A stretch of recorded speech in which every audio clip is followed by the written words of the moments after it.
Today we're here in our Antioch facility. We call it the Smile House. It is home to 60 3D printers. We have a very unique business model at SmileDirectClub.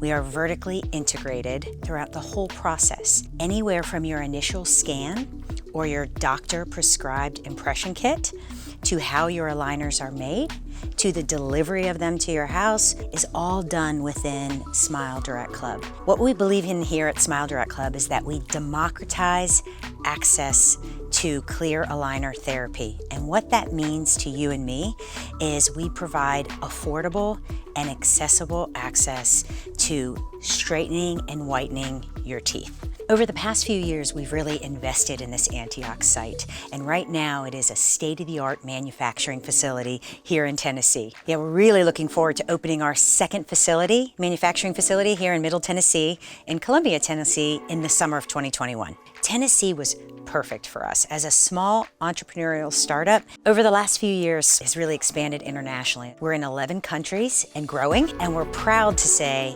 that we have over 1 million customers. Also, a great thing about Tennessee is they're very business friendly, very pro-business, and there are lots of programs to help businesses really get started or transition into Tennessee. One of the reasons I love it as a head of HR is there is a big population of talent that is eager to work, hungry to work, and that is passionate about coming to work and doing a great job. And we're really excited about expanding our presence here in Tennessee.